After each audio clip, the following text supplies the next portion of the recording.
I wanted to tell you about this guitar. This was a guitar that I purchased in the summer of 2012. And I never would have got this. This is a PRS SC245 10 top. And her name's Baby. I never would have got this guitar if something very horrible didn't happen. Horrible, you know, for my circumstances, it was like a terrible event. I don't think I ever told my mother, everybody, Laura Larson. She's right here. Hi, Mom. Mom, I didn't tell you this story. So this was back in college. I was at Berklee College of Music in Boston, and I was going out to buy pizza rolls, which are better than bagel bites. No. And it was late, you know, like 11 o'clock. I was hungry. College, you know, you don't sleep much in college and you eat bad food late at night. That's just what happens. So I went out to, I think it was a Shaw's in Boston, kind of near Roxbury. It's kind of a, you know, rougher part of town. And long story short, I locked my keys in my car. And I could have had AAA, I don't know. But I was just kind of, you know, not that smart. So I didn't know what to do. This was before iPhones were really a thing. And I called a locksmith that I found on Google, but it was a flip phone Google, which I don't know if that makes a difference, but it was still kind of strange to be using phone data back then, and you didn't really use your phone for internet back then. Don't take that iPhone for granted, dude. So I get a locksmith on the line, and I don't really know what else to do because I can't go anywhere. I can't leave my car. I'm miles from home. There's no train running. And I have this guy pull up, and it's kind of scary, not gonna lie. And he says it's gonna be $700 or $800. It was some exorbitant amount of money that I couldn't afford at the time to open your car. That's what he said. And I was like, well, I have no choice. I'll put it on my dad's credit card. Sorry, Dad.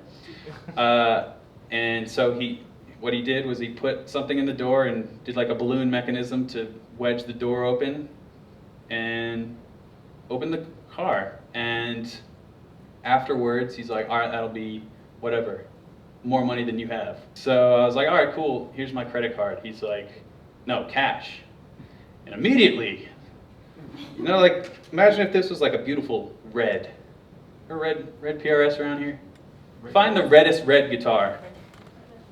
That's the opposite of what my face was. It was milk white. It was scary. He's like, we gotta go to the ATM. I was like, it's a credit card. He's like, what do you have? And I had some microphone stands at my band, you know. I had the microphone stands for our band practice, the band I was in. And I was like, these are worth like $800, man. And I don't think he believed me, but he took them as collateral. And they actually were expensive microphone stands. He took a PA speaker and all this stuff that I had. It wasn't mine, but I had no choice. So afterwards, I call him the next day, and I'm like, I can't get your money right now, and I'm scrambling frantically. How am I going to pay this guy to get my bandmate's stuff back? So what I did was I had another guitar at the time, she'll remain nameless, and I sold that guitar on eBay.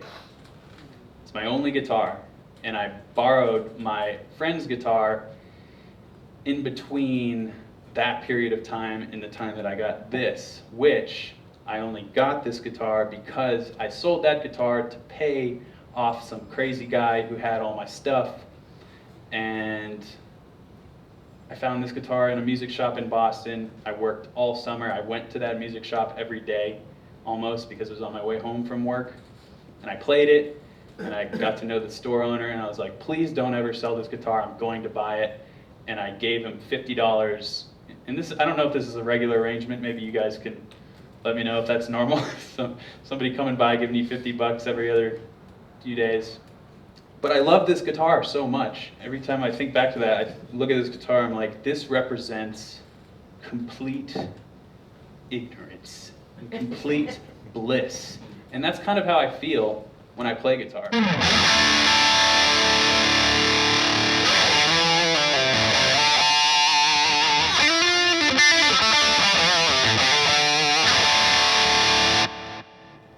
So, now I'm back. So, yeah, that's the story of how I got Baby. She's, I don't know if you guys can tell, this is from a fidget spinner. See if I can get the light to shine. See this? See any of that? It's a fidget spinner Gorilla Glue mixture from a video I made.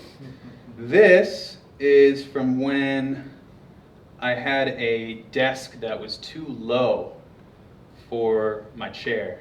So every time I would have to, do something on my computer, and I had my guitar. Have you guys done this dance, by the way?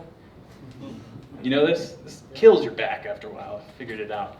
But this would be from slamming up against the desk. So there's a bunch of these. But I don't, Is it all stock pickups, electronics? These are stock pickups, indeed.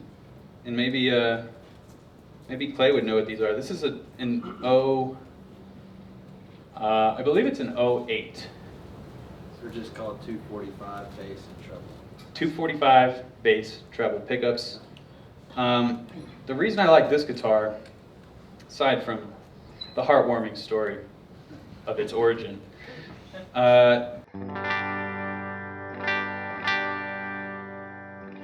it's worn. And the middle pickup isn't, this kind of split position isn't irrelevant. And I find that a lot on a lot of guitars I've played in the past is I never find myself in like the middle of the 5-way selection. I don't know about you guys, but I'm always either on the meat or the carnage. It's kind of what I call it. But again, in the middle selection,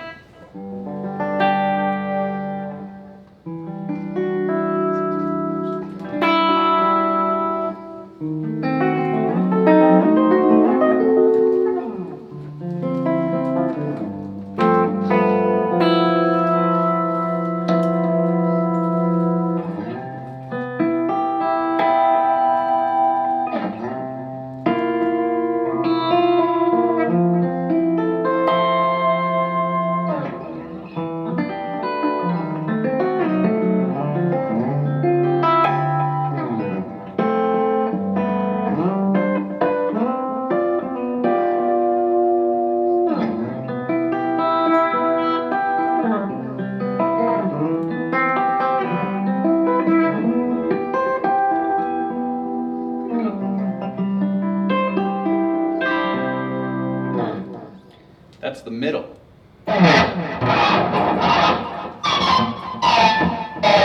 It does those. Yes. What more do you need, really? Well, how about these? Does those. So that's pretty much this guitar in a nutshell. It makes noises that I like, as Paul Reed Smith said in a recent podcast I did with him. He said, I don't know, it makes a noise, I like it. I think that's really what every guitar comes down to. It makes a noise, I like it. Is that accurate? Pretty, if you had to sum it up, it's pretty good.